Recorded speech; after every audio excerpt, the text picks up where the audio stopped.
Ora, pessoal, bem-vindos a mais um Bangcast, o podcast da revista Bang. O meu nome é Luís Preto Real, sou o vosso anfitrião. Como sempre, temos os dois convidados residentes, o Bruno Martins Soares, o Luís Filipe Silva, e hoje uma autora muito especial, uma convidada colaboradora regular da revista Bang, Inês Botelho. Bem-vinda, Inês. Olá, obrigada. E tu hoje trazes um tema que é mesmo a tua cara, as primeiras autoras do Fantástico. Para quem acompanha a tua rubrica na revista Bang, um dos temas regulares acaba por ser também as mulheres, as autoras, as personagens femininas. E então, de que é que vamos falar hoje exatamente, Inês? Olha, eu ia começar com um tema que ainda me é ainda mais especificamente caro, que tem a ver com contos de fadas, que é um tema que eu também falo regularmente, se calhar às vezes com um bocadinho de excessiva regularidade. E começando não exatamente com os primórdios dos contos de fadas, mas com o grupo de autoras que incentivou a produção de contos de fadas em França, na altura ali do século XVII até o século XVIII, por aí. E que, apesar de terem sido as grandes impulsionadoras de todos aqueles salões, em geral ficam mais ou menos esquecidas e pouco referidas. Uma pessoa fala do Perrault desta altura, às vezes depois fala sempre dos Grimm, que são posteriores e que já é uma vertente completamente diferente dos contos de fadas. E depois, se andar um bocadinho mais para trás, então fala-se dos italianos, do Basile e afins, mas elas costumam ficar sempre esquecidas e, portanto, eu queria começar por isso, se vocês estiverem de acordo. Vamos corrigir essa injustiça. Sim, então, força, Inês. Os contos de fadas são basicamente quase a base da literatura, não é? Sim. A base da narrativa. Conta. E são, talvez fazer um pequeno esclarecimento sobre isso. Eu costumo dizer sempre contos de fadas quando me refiro a trabalhos literários, porque é uma forma de distinguir mais fácil, e contos populares quando vêm da tradição oral. Isto está sempre quem tem opiniões diferentes, mas eu diria que esta distinção funciona bem. Questão dos contos de fadas, quando chegam a frente, eles são sempre usados, mesmo já na oralidade, de alguma forma, um certo modo de resistência. Há uma ideia de tentar construir uma nova sociedade, não mudando radicalmente o que estava para trás, mas abrindo a mais hipóteses. E logo com os contos italianos já há esta ideia, aliás, até a questão de serem escritos em dialetos da zona onde foram trabalhados, e quando se chega aos salões franceses, é preciso esclarecer que nada disto são mudanças todo radicais, eles são sempre contos que querem ir, vão afirmando sempre os valores da aristocracia, do absolutismo europeu ali do século XVII e XVIII, mas procuram um certo processo civilizacional, uma ideia de melhorar a sociedade, corrigir vícios, e há da parte das autoras uma grande tentativa de melhorar as condições das mulheres. Claro, obviamente, das mulheres aristocratas, ninguém está a falar do povo, que eu costumo nestas coisas, mas a ideia de dizer que os casamentos devem ser feitos por uma certa parecença de ideologias, um diálogo entre intelectos, que as mulheres devem ter o controle sobre as suas posses, os seus dinheiros, as suas propriedades, que as devem administrar, e isto, há variedíssimas mulheres nesta área. Eu diria que se alguma é referida, e em geral esta costuma ser, a Le Prince de Beaumont, que fez aquela versão mais curta da Bela e do Monstro, que é a versão que em geral toda a gente conhece, se alguma vez o leu, que já é mesmo do final desta época, de 1757. Mas uma das primeiras impulsionadoras disto tudo, porque criavam-se aqueles salões literários em França, para os quais eram convidados uma variedade de aristocratas, e a ideia era, teoricamente, era fazer um conto ali no momento, a espelhar a tradição oral. Claro que nada disso era verdade, porque aquilo eram altamente trabalhados antes e escritos e reescritos, e depois quando chegava aos salões já era um produto finalizado ou quase, que depois em geral foram publicados posteriormente. Era uma espécie de playback, então, que ele já vinha feito. Era uma espécie de playback. E uma das mulheres que mais trabalhou nisto foi a Marie-Catherine d'Aulnoy, que era uma personagem assim um bocadinho sui generis. A biografia dela é curiosa, mete tentativa de matar o marido que ela odiava, com a ajuda do amante, que depois é o amante que é preso pelo crime e condenado à morte por causa disso. Ela foge com a mãe que também tinha ajudado. Mas isto metia tudo o rei, não era? A maneira elaborada era dizer que eles estavam a tentar matar o rei para eles serem executados, uma coisa assim, não era? É assim um bom motivo. Isto é tudo por causa do rei, é tudo pela coroa. Olha, ela escreveu algum conto melhor do que a história da vida dela? Não sei, isso às vezes se calhar é difícil de argumentar. Ela começou por escrever relatos das viagens, porque ela depois andou fugida. Diz também que poderá ter funcionado como espia durante esta época, mas são especulações, ninguém sabe ao certo. Mas é difícil dizer que se escreveu ou não melhor do que a vida dela. Embora eles também sejam todos cheios de recambulescos e reviravoltas. Estamos a falar de final do século XVIII? Não, ela é dos finais do século XVII e morre ali nos inícios do século XVIII, diz-se que em 1705. A data de nascimento dela não se sabe muito bem, aponta-se para 1650, mas é difícil de saber. Ela então não era de maneira nenhuma única. Uma das primeiras autoras de fantástico que há referência, não é? E a pessoa que popularizou o termo conto de fadas. Porque ela compilou uma série dos contos dela em livro. O livro foi altamente lido e reproduzido, foi traduzido, incluindo para inglês. E a entrada no dicionário de Oxford do termo fairy tales deve-se à tradução direta do título do livro dela. A primeira vez que ocorre é dado como sendo daí. Portanto, no fundo, a pessoa que terá ajudado a popularizar esta ideia dos contos de fadas, claro que isto tudo tinha muito a ver com a corte francesa, havia a ideia das fadas também estava um bocadinho metida ali dentro do Rei Sol e tudo isso, e há uma certa... eu não quero dizer monotonia, mas há uma espécie de fórmula que muitas vezes é seguido naqueles contos e nota-se, há também uma estética algo rococó, é tudo cheio de dourados e brilhantes e são sempre os palácios mais maravilhosos e belos alguma vez vistos, as heroínas em aspas, os heróis também, e assim bastante estilo. Também não nos podemos esquecer que estamos a falar de histórias que têm 3 séculos, não é? Sim. E também é de alguma forma ali num curto espaço, nem sei, há uns muito curtinhos, há outros muito longos. Aliás, a primeira versão da Bela e o Monstro, que é da Madame de Villeneuve, que eles são um texto aí quase com 100 páginas, com uma confusão de histórias de guerras entre fadas e feudos e princesas perdidas. Mas deixa-me perguntar-te uma coisa, apesar de tu falares que são contos de fadas e rococós, dirias que existe alguma coisa que esse estilo e todo esse trabalho narrativo possa esconder? Ou seja, existe ali uma mensagem que é um bocado mais até para o mundo dos adultos do que propriamente para o mundo das crianças, como esse tipo de narrativas às vezes tentava ser? Sim, é inteiramente para adultos. Aliás, a ideia do conto de fadas como algo para crianças já surgiu um bocadinho nesta altura, mas era considerado má literatura para crianças, porque considerava-se que era demasiado fantasioso, que não estimulava os ensinamentos corretos, que as podia desviar e, portanto, não era toda uma literatura preferida para a infância nesta época.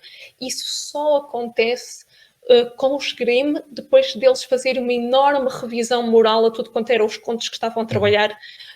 E aí sim, aliás, eles tentam ao início vender aquilo para adultos, mas apercebem-se que tem pouco sucesso junto ao público adulto, mas que os mais moralistas estão a ser usados para as crianças. E então reescrevem totalmente o primeiro volume deles, moralizando ainda mais. E aí sim, os contos de fadas popularizam-se como um género infantil. Nesta altura... São esses que a Disney depois adaptou, então. Sim. Ainda mais, se calhar, mais limpos. Mais moralistas. Costuma-se dizer que os Grimm fizeram um certo ato censório aos contos de fadas e aos contos populares e depois o Disney, Walt Disney afincou ainda mais essa censura e desproveu-os, tornou-os numa guerra entre bem e mal que não é de maneira nenhuma, entre caos e ordem, que não é de maneira nenhuma o que está patente na ideia inicial. Eu por acaso estava a pensar mais ou menos na mesma coisa que se calhar o Luís Filipe estava a pensar, a lembrar-me que o Luís XIV, quando criou Versalhes, a ideia dele, tanto quanto eu me lembro, era concentrar a nobreza toda num só palácio, que é para poder controlar tudo, e ninguém era permitido sair, não era? Toda a nobreza era obrigada a ficar lá e a interagirem uns com os outros. Enfim, e eu estava a perguntar-me porque é que seriam os contos de fada? Será que seria uma maneira de subrepticiamento ou não dar a cara? Era, não era? Bem, não dar a cara, isso era questionável, porque no fundo eles estavam todos assinados. Mas dizer mesmo, claramente aquilo que se queria era dizer. claramente, não só às vezes para tentar ao rei, e isso elas tentavam muito mais do que eles, porque tendiam muito mais uma mudança do estatuto que tinham na altura. E isso nota-se nos contos todos delas, há sempre esta ideia de dar às mulheres o que lhes é de direito, deixá-las, mostrar que elas têm poder, mostrar que elas são racionais, que conseguem administrar bem os dinheiros, que devem poder fazer o casamento que querem e não aquele a que são obrigadas. Há sempre essa preocupação. Mas também há, de forma geral, aquilo é quase umas achegas uns aos outros, ali os nobres todos a darem umas achegas por aqui, este para ali, de alguma forma a denunciar os próprios vícios da corte. Não só a questão do Estado, ou do rei, ou do que eles pretendiam que o rei mudasse, mas também as próprias interações entre eles. E, claro, alguns com umas ideologias, outros com outras completamente contrárias. Aliás, é também curioso que o Perrault começa a escrever contos para tentar defender ainda mais as mulheres, porque achava que elas não estavam a ter a voz suficiente dentro dessa luta. Claro que é questionável até que ponto é que a abordagem dele é efetivamente proto-feminista, mas pronto, mas era essa a intenção dele. E curiosamente ou ironicamente, hoje em dia toda a gente fala dele e ninguém se lembra de falar delas.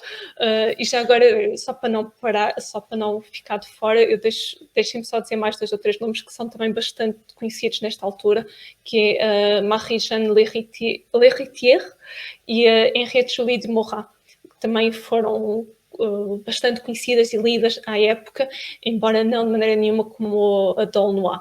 E o que eu também acho curioso é que quando se lê, há vários, há um dela que é muito conhecido, que é a Gata Branca, e aquilo acontece, o príncipe, obviamente, o mais novo, que muitas vezes em geral é o filho mais novo em contos de fadas que faz alguma coisa significativa, lá vai o mais novo, também numa demanda, e chega lá a um palácio magnífico e magnificente, e maravilhoso e evocativo, e está tudo cheio de gatos.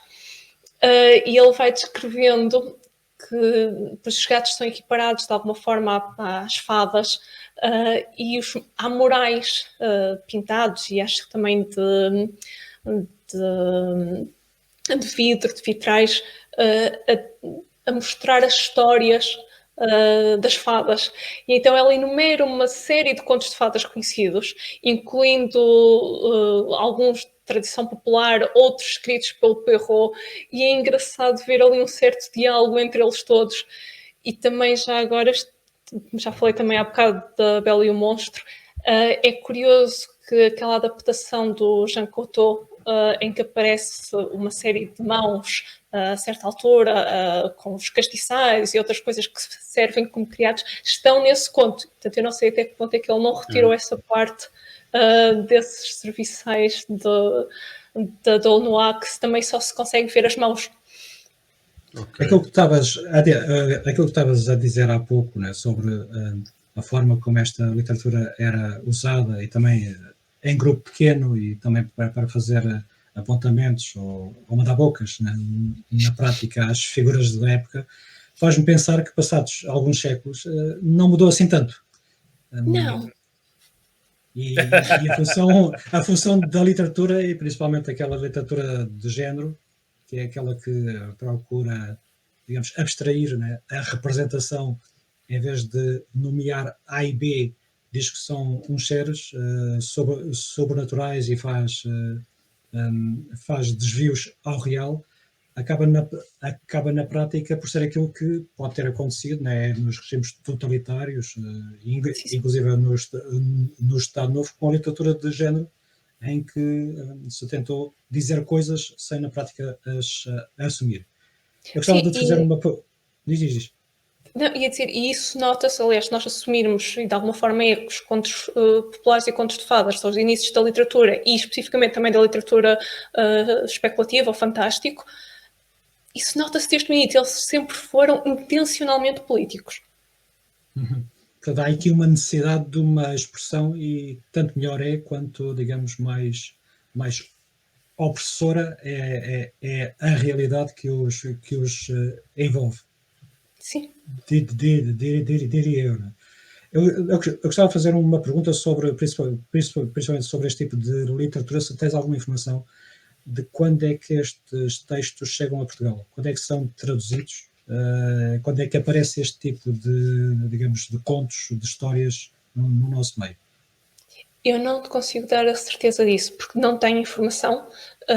Não sei que nunca houve um movimento de contos de fadas em Portugal como houve noutros países, mas já se notam influências ali do século XIX. Século XIX definitivamente alguma coisa já tinha chegado a Portugal, porque notam-se em alguns contos conhecidos, e acho que já havia de facto traduções de Grimm, havia de certeza. E há também trabalho de recolha em Portugal de contos populares, e depois, claro, obviamente isto com os contos populares é sempre complicado, ninguém sabe qual é a origem, porque eles todos são parecidos e todos se influenciam e é difícil saber de onde é que veio o quê. Mas desde os contos literários, portanto, contos de fadas, eu não sei quem é que chegou a Portugal, não sei se alguma vez a Del Noir chegou, mas alguns chegaram de certeza absoluta no século XIX. Se antes já havia, eu não sei e de facto não consigo dar esse dado.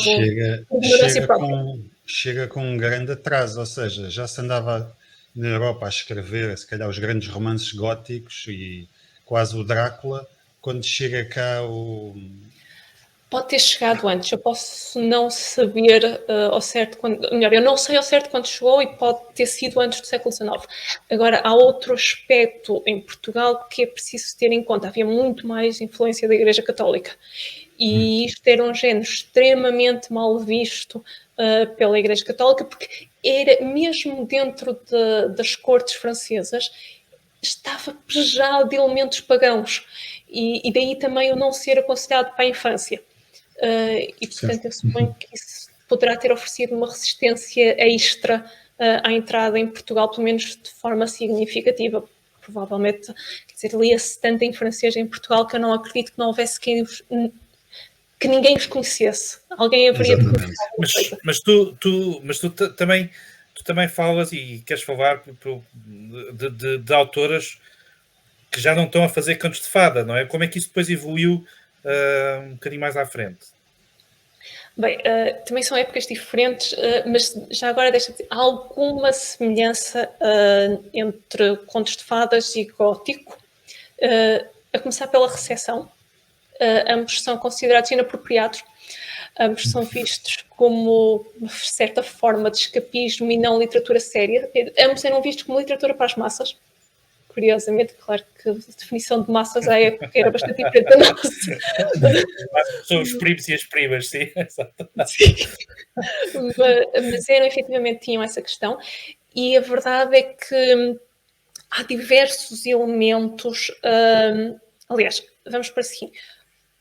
O gótico começa por ser influenciado por contos populares, contos de fadas, romances medievais, romances, narrativas picarescas. Mas explica-me um bocadinho o que é o gótico, porque eu não sei de facto o que é que tu queres dizer.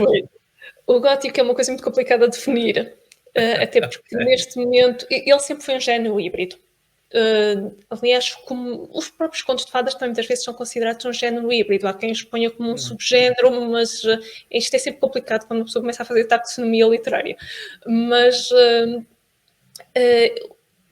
o gótico nasce mais ou menos ali por volta do século XVIII. e nasce, se não nasce em Inglaterra, tem uma enorme preponderância em Inglaterra.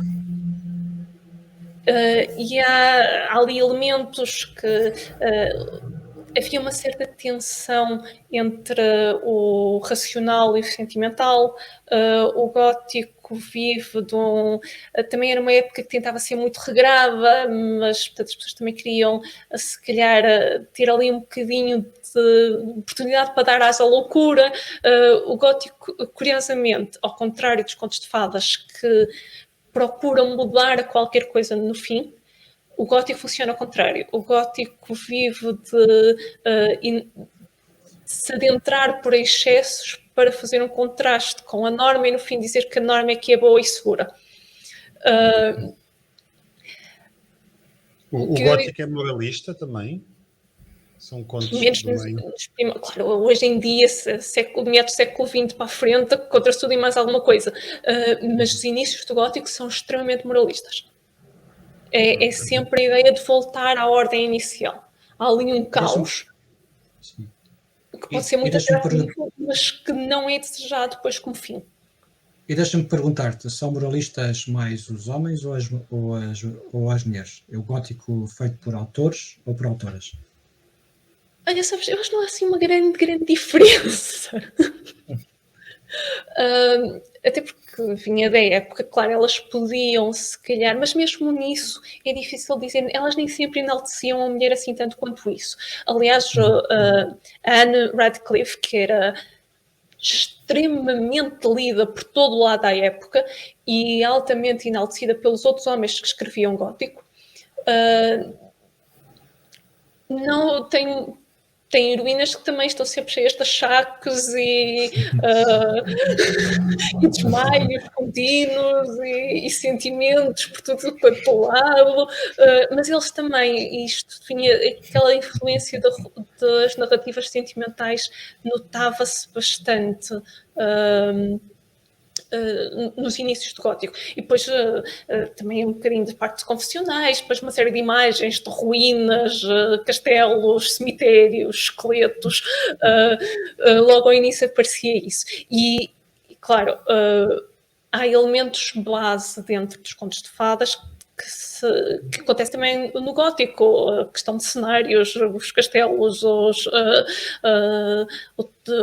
sítios escuros, prisões temporárias, locais de onde é preciso fugir, isso também se encontra imenso por contos de fadas. E também alguma... Não é bem umas personagens tipo, mas a questão de... isso é preciso ter cuidado com isto, porque o gótico faz claramente vilões. E em geral sempre aristocratas. No século XVIII os grandes vilões são aristocratas. Os contos de fadas é muito ao início, ou antes de Júrim lá chegarem, não se pode dizer que haja demarcadamente um vilão. É tudo gente do mesmo sistema. E depois há quem esteja a tentar melhorar um bocadinho o sistema. No gótico não, os vilões são mesmo fora do sistema, fora da norma, são disruptores. Que giro. Então tu achas que o vilão nasceu na literatura gótica, o vilão tradicional? Eu quero ter bastante cuidado em fazer afirmações desse tipo. O meu conhecimento é finito e eu posso estar para aqui a ramar-me a ser uma grande decisão. Já tinha sido escrito o Ricardo III, não é? Se calhar por aí mais vale dizer que o Shakespeare inventou os vilões, mas isso é sempre complicado dizer, até porque Shakespeare copiou de tudo e de gente e mais alguma. Claro, autores os bons copiam sempre. Sim, portanto, isso é difícil de afirmar. Agora, que o gótico ajudou a popularizar a ideia que nós temos de vilões, ajudou. E, aliás, é um dos problemas com o que é o gótico, é que hoje em dia o gótico... Eu disse ao início que o gótico era uma espécie de género híbrido, que vive de várias influências. E a forma como nós olhamos para o gótico hoje, ou que a maioria da população assume que é o gótico, é em si mesmo uma amálgama do que o gótico foi nas suas diversas fases, mais uma questão de que o cinema o tornou no século XX. Portanto, o gótico há um bocadinho uma salgalhada. Eu li que o gótico tentava ser racionalista, ou seja, tentava explicar o sobrenatural com fenómenos naturais. Não sei, houve quem explicasse que isto era para afastar um bocado de uma literatura mais infantil e mais sensacionalista e tentar levar, se calhar, empurrá-lo um bocadinho para o mainstream, por assim dizer.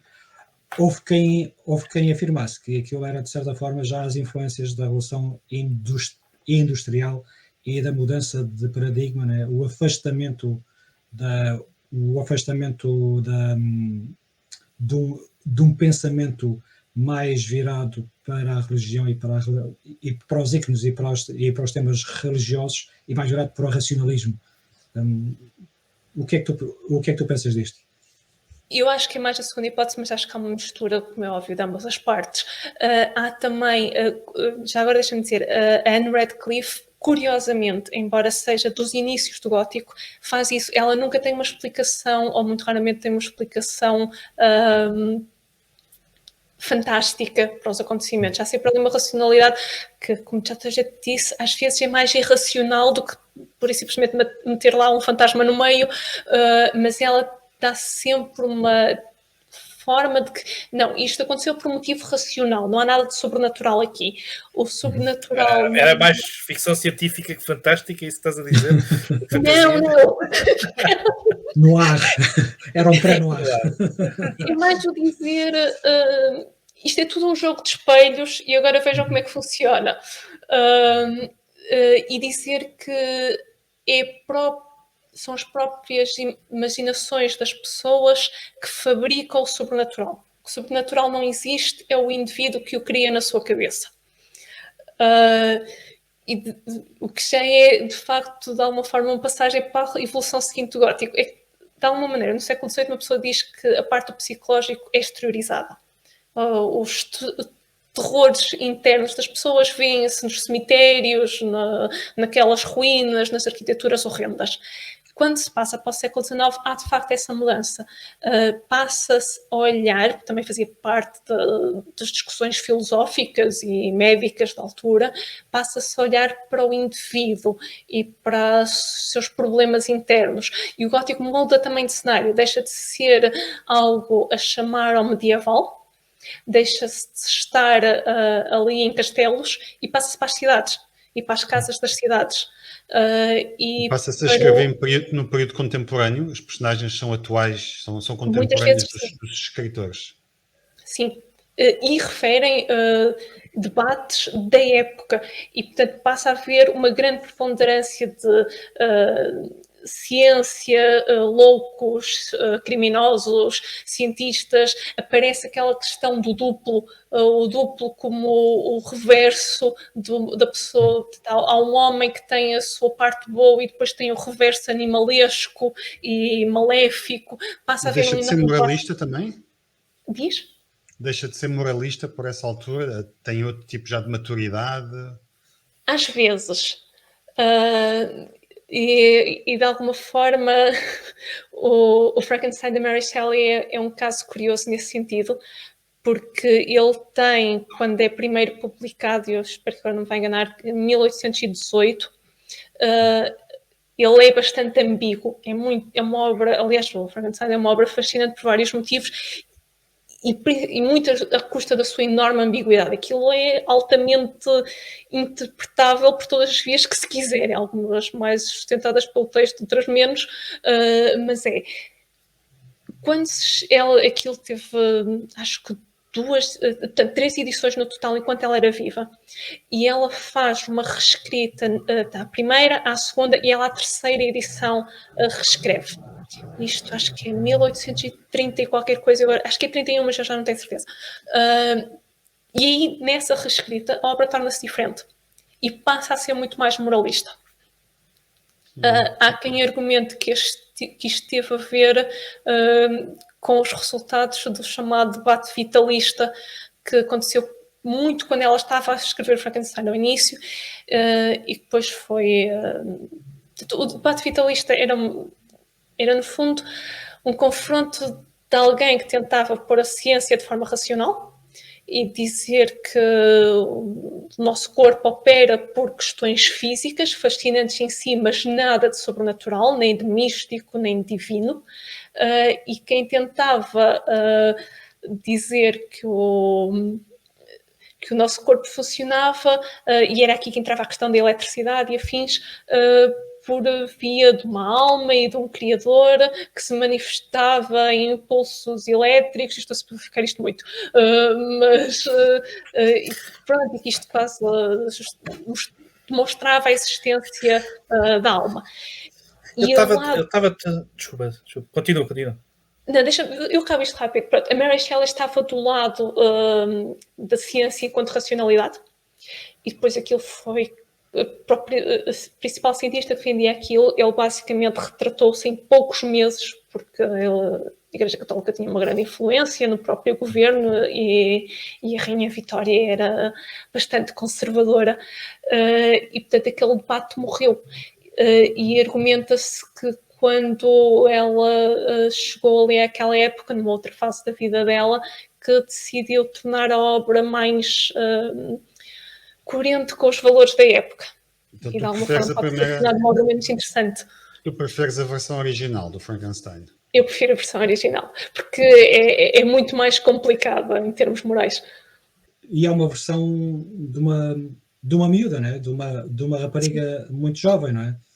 Sim, e é extraordinário para alguém daquela idade que ela fez ali. Eu estava a pensar, à medida que tu estavas a falar, curiosamente, estava-me a lembrar, já não me lembro bem como é que é a história da loucura do Foucault e a maneira como a própria loucura foi interpretada de forma diferente ao longo desses tempos, não é? Porque, se bem me lembro, no século XVII e no século XVII, a loucura era um problema social e, basicamente, encarceravam-se as pessoas, usavam-se as pessoas como escravas, quase, e não eram só as pessoas loucas que eram internadas, eram os desempregados, os que estavam no meio da rua, ia tudo lá para dentro, ia tudo trabalhar para o Estado e para a sociedade, porque era um problema social, era uma espécie de higiene social. E à medida que vai avançando o século XVIII e o século XIX, começa-se a pensar, o que é isto da loucura, não? O que é isto das pessoas? E começa-se a sentir a loucura como uma coisa de saúde, não é? Como uma questão de desenvolvimento psicológico, de problemas psicológicos, quer dizer, antes também o desemprego era um problema psicológico, não é? A pessoa não está a fazer nada. Não, isso não é normal, lá para dentro. Mas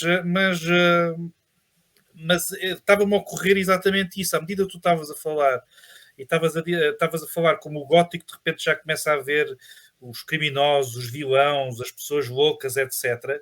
Parece também um debate da própria sociedade sobre o que é a loucura. Sim, e o que é... E também, como é óbvio, à medida que as cidades cresceram, mais população concentrada num único sítio, tende a aumentar a criminalidade visível.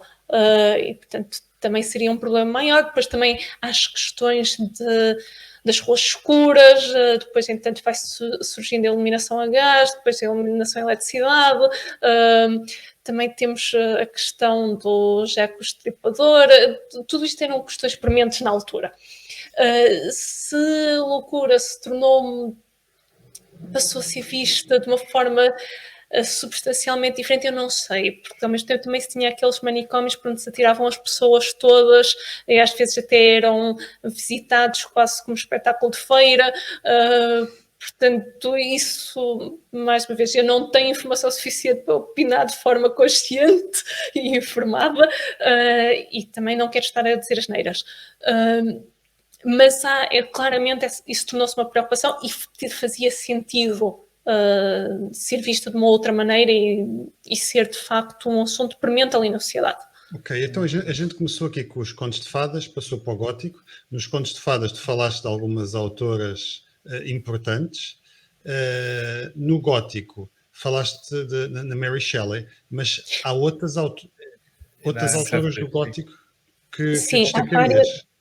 Há várias autoras de gótico. Eu falei ao início da Anne Radcliffe, daquela mais conhecida do gótico do século XVIII. Há imensas. Nessa altura há mesmo imensas. Algumas de uma única obra, outras que escreveram bastante. Por exemplo, há Clara Reeve, Charlotte Dacre, Eliza Parsons, Florence Maricat, isto há várias.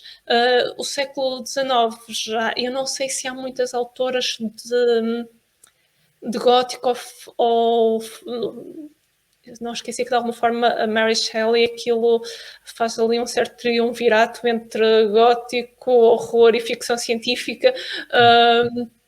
E já agora, o gótico em si, até pela própria ênfase na ciência que tem durante o século XIX, chega-se muito às questões da ficção científica. Mas eu isso suponho que o Luís saiba muito mais do que eu sobre as origens da ficção científica, mas há ali um certo...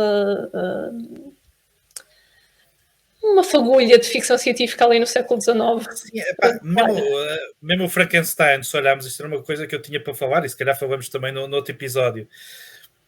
Parece-me um tipo de dinâmica muito parecida com aquilo que nós hoje pensamos sobre a singularidade, sobre os robôs tomarem conta da humanidade, sobre coisas giras que a gente tem para falar que ainda não falou, mas parece que está ali uma gênese qualquer, não é? Ali um embrião qualquer sobre, sei lá, o H.G. Wells e a Guerra dos Mundos, aquele medo de que a tecnologia nos assoberbe, não é? Sim, e tens também noções de... Enfim, tens uma série delas, mas tens a questão de o homem se está a fazer de Deus ou não está a fazer de Deus, se a ciência é boa ou má, se há quem diga que aquilo também é um romance a espelhar as consequências de um homem ter um filho sem uma mulher. Há tudo e mais. O Frankenstein é daquelas obras que tem dezenas e dezenas de interpretações e abordagens, mas é definitivamente também muito um romance sobre métodos de educação. E também a questão do bom selvagem, do homem natural de Rousseau. E é engraçado essa ideia de que o homem, se tiver o filho sem mulher, de repente fica horrorizado e não sabe o que é que pode fazer, não é? Sim, mas só faz as neiras, não sabe, só faz as neiras. Há muita coisa à volta do Frankenstein e questões de gravidez e não gravidez. Mas eu acho que seria muito giro a gente um dia destes combinar um episódio só sobre o Frankenstein. Sim. Sobre o livro, se calhar sobre adaptações cinematográficas, até sobre adaptações à banda desenhada. Eu acho que o episódio aqui aproxima-se do final, infelizmente, mas eu acho que é importante tu dizeres-nos se há autoras portuguesas de literatura fantástica, sejam elas dos fairy tales, ou sejam elas já de uma fase inicial ou tardia do gótico. Há algum nome que tu há um nome definitivamente que é importante, que é Ana Castro Osório. Ana de Castro Osório. É uma autora de que nasceu e morreu quando? Ela nasceu, salvo erro, em 1872 e morreu 1930 e poucos. Então, já escreveu no século XX, não é? Publicou no século XX, mais finais do século XIX, século XX. Sim, eu não tenho a certeza, mas já calhou alguma coisa no final do século XIX, alguma coisa... Ela também esteve muito envolvida em questões do voto para as mulheres, salvo erro, ela era médica, tem também bastante trabalho em termos de literatura para a infância. Aliás, ela chegou a traduzir os Grimm para português, portanto... há pelo menos uma tradução dela na ali alguns finais do século XIX e inícios do século XX, e eu conheço definitivamente um conto gótico dela, que aliás eu vou dizer, extremamente interessante porque ele é muitíssimo bem escrito, tem uma fluidez em termos de diferentes vozes interessantíssima, e depois, claro, hoje em dia uma pessoa já vai lendo o conto e já vai pensando, isto é capaz de estar aí para aquele lado. Mas isso é sempre... também o próprio Frankenstein está mais... A gente sabe o geral da história. Envelheceu bem a escrita dela. Sim, ela escreve muito bem e é um gótico claramente português. Está cheio de criaturas de folclore português. Mesmo há um lobisomem, é uma referência ao lobisomem lá pelo meio, mas é o lobisomem da tradição portuguesa, não de outro. É muitas vezes gótico ou terror português. Passa-se numa aldeia perdida, alguns no interior do país. Deixaste-me curioso agora. Sabes o quanto está disponível online? Está disponível online, sim, está até disponível, passa publicidade, numa coletânea do projeto Adamastor, que acho que se chama Dentro da Note,